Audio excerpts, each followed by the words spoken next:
అప్పుడే ఐటీ విప్లవం వచ్చింది, అప్పుడే లేటెస్ట్ టెక్నాలజీస్ వచ్చాయి. అందులో భాగమే థామస్ కూడా, నేను బయోటెక్నాలజీ మాట్లాడితే ఆయన బయోటెక్నాలజీ తిరుపతిలో కోర్సులు పెడితే అక్కడ పోయి చదువుకొని ఎంబ్రియో టెక్నాలజీలో స్పెషలైజ్ చేసే పరిస్థితికి వచ్చాడు. అట్లా చాలామంది బాగుపడ్డారు. కానీ 2004లో తెలుగుదేశం పార్టీ ఓడిపోవడం అనేది జీర్ణించుకోలేకపోయాం. మళ్ళీ 10 సంవత్సరాలు అయింది.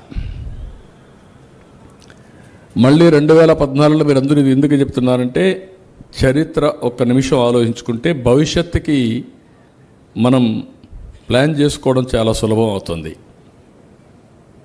మళ్ళీ 2014 వచ్చినప్పుడు చాలా సమస్యలు వచ్చాయి, మీరు గుర్తుపెట్టుకోవాలి. ఆ సమయంలో విభజనవాదం, తెలంగాణలో మనం క్యాండిడేట్లు పెడితే మన వాళ్ళందరూ పనిచేసిన 3000 మంది ఉండేవాళ్ళు, ఓట్లకు 1000 వచ్చేటివి.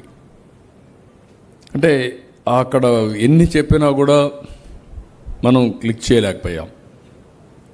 రాజశేఖర్ రెడ్డి చనిపోయిన తర్వాత వాళ్ళు చేసిన ఎత్తులు, జిమ్మెత్తులు మనం కౌంటర్ చేయలేక వాళ్ళు క్యాండిడేట్ని పెడితే మన క్యాండిడేట్ 2వ ప్లేస్కి 3వ ప్లేస్కి వెళ్ళిపోయాడు. అన్నీ ఓడిపోయాం.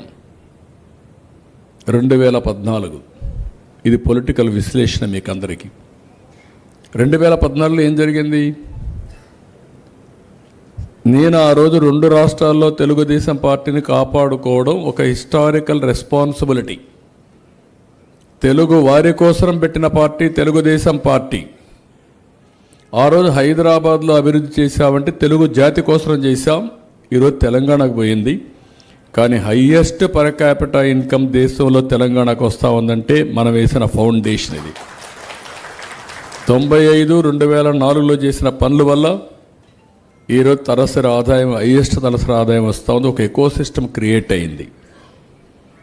అయితే ప్రజలు విజ్ఞతతో ఆ రోజు నేను ఆ నిర్ణయం తీసుకున్న వైఎస్ఆర్ కాంగ్రెస్ పార్టీ చేసిన పని మీరు చూస్తే, విభజన కావాలి, ముసుగు సమైక్యవాదం. అందుకే ప్రజలు మనల్ని నమ్మారు, వాళ్ళని నమ్మలేదు. 2014లో మనకు ఓట్లేశారు. 2014 నుంచి 19 వరకు మీరు ఒకసారి చరిత్ర చూస్తే 13.5% గ్రోత్ వచ్చింది. ఎప్పుడూ జరగనంత అభివృద్ధి జరిగింది. పవర్ సెక్టర్ కానీ, రోడ్ సెక్టర్ కానీ, డెవలప్మెంట్ కానీ, అగ్రికల్చర్ కానీ అన్నీ చేశాం. డ్రిప్ ఇరిగేషన్ అన్నీ మనం చెప్పుకోలేకపోయాం. నేను తొందరలో పరిగెత్తా ఉన్నాను. నేను పరిగెత్తే మీరు నన్ను అర్థం చేసుకోలేక నేను ఇంతేలేదు నన్ను వదిలిపెట్టి మీ పని మీరు చేసుకున్నారు. లాస్ట్లో ఎలక్షన్ వస్తే తెలుగుదేశం మోటుకున్న ఎప్పుడైనా సరే విజయం మందే. ఎవ్వరు మనల్ని ఓడించలేరు. ఎప్పుడైనా మనం ఓడిపోతున్నామంటే ఆ రోజు మీలో అసంతృప్తి ఉండి ఇంట్లో పడుకుంటే బయట పోలేరు. మళ్ళీ పోరు కూడా. మీరు ప్రాణం పోయినా మీరు అణువు పసుపు రక్తం తప్ప వేరే రక్తం లేదు మీలో.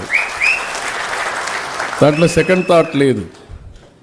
కానీ వచ్చింది ఏంటంటే, ఓసారి బిజీగా ఉన్నప్పుడు ఒకసారి కూర్చుంటే, ఇప్పుడు మాట్లాడుకుంటే ఈ ఎనర్జీ ఇంకొక 6 నెలలు, సంవత్సరం మీలో ఫుల్ జోష్ వస్తుంది.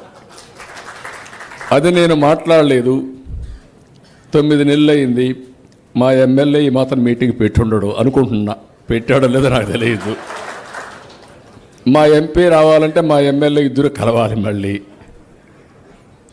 జిల్లా పార్టీ అధ్యక్షుడు ఎప్పుడు వచ్చాడో నాకు తెలియదు ఇక్కడికి. ఇప్పుడు దీంతో ఏమైంది? మంత్రిని పెట్టాం, నువ్వన్నా చేయవయ్యా అని. ఆయన ఎన్ని మీటింగ్లు పెట్టాడో నాకు తెలియదు ఇక్కడ. దీంతో ఇప్పుడు ఏమైందంటే, ఎన్నికలైన తర్వాత మన క్యాడర్ ఎవరైతే తెలుగుదేశం పార్టీ కోసం రక్తం చిందారో అలాంటి వ్యక్తుల కోసం మనం కూర్చొని ఆలోచించలేకపోయాం. అందుకే మళ్ళీ నేను చేశాను. ఇంకా రాబోయే రోజులు ఈ గ్యాప్ రాదు. మీ అందరితో మాట్లాడతాం. పొలిటికల్ గవర్నెన్స్ అన్నాం. ట్రూ స్పిరిట్లో పొలిటికల్ గవర్నెన్స్ ఇచ్చే బాధ్యత నాదని మరొకసారి మీ అందరికీ హామీ ఇస్తున్నాం. అయితే పొలిటికల్ గవర్నెన్స్ అంటే తప్పులు చేసి ఓడిపోవడం కాదు. తప్పులు చేసి ఓడిపోతే చాలా సమస్యలు వస్తాయి. ఇటీవల కాలంలో 14-19లో ఒక సౌండ్ వ్యవస్థను తీసుకొచ్చాం, మీరు గుర్తుపెట్టుకోవాలి. Telugu Desam party from the beginning cadre based party. Panchayati committee, mandal committee, అనుబంధ సంస్థలు, కాన్స్టిట్యున్సీ కమిటీ, జిల్లా కమిటీ, రాష్ట్ర కమిటీ, అనుబంధ సంస్థలు, పాలిట్ బ్యూరో, ఇవన్నీ ఉండేటివి. ఫస్ట్ టైం నేను తీసుకొచ్చిన పాలసీ మీరు చూస్తే ఎన్నికల్లో గెలవడానికి ఒక వ్యవస్థను క్రియేట్ చేశాం. అదే క్యూబ్స్, క్లస్టర్, యూనిట్, బూత్. దాని కింద కేఎస్ఎస్ పెట్టాం, కుటుంబ సాధికార సారథి.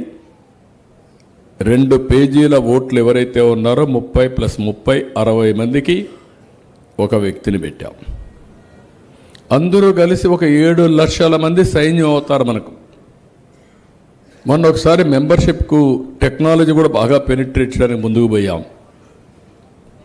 నేనైతే 5 ఏళ్ళు వాట్సాప్ మెసేజ్లు ఇవ్వడం, ట్రైనింగ్ పెట్టడం, అక్కడి నుంచి మీకు అందరికి కూడా టెలికాన్ఫరెన్స్లు పెట్టడం, ఒకేసారి 60,000 మందికి టెలికాన్ఫరెన్స్ తీసుకున్న దాఖలాలు ఎక్కడా లేవు. ఎన్నో కాన్ఫరెన్స్లు తీసుకున్నాం. అదే మరి కాన్స్టిట్యున్సీలో కూడా వాట్సాప్ గ్రూపులు పెట్టాం. జిల్లాకు, రాష్ట్రానికి, కాన్స్టిట్యున్సీకి, మండలానికి, ఈవెన్ బూత్ కూడా, పంచాయతీ కూడా పెట్టాలని చెప్పి ఆలోచించాం. అన్ని వర్కౌట్ చేశాం. దీనివల్ల ఈరోజు మనందరికి కూడా టెక్నాలజీ పెనిట్రేట్ అయింది.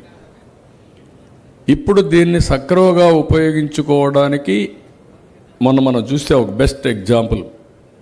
ఆ ఎగ్జాంపుల్ ఏంటంటే, మొన్న ఆన్లైన్ మెంబర్షిప్కి పిలిపించాం.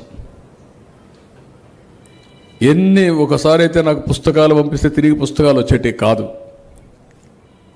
ఎక్కడో పెట్టేవాళ్ళు, ఎలుకలు తినేసాయి, లేకుంటే ఏదో మిస్ అయిపోయినాయి, అకౌంట్లు కూడా సరిగ్గా ఇవ్వకుండా ఉండేవాళ్ళు. ఈసారి ఫస్ట్ టైం చరిత్రలో 1,02,00,000 మంది ఆన్లైన్లో మెంబర్షిప్ చేశారు. లైవ్ మెంబర్షిప్ కూడా చేశారు. రెఫరల్ మెంబర్షిప్ చేశారు.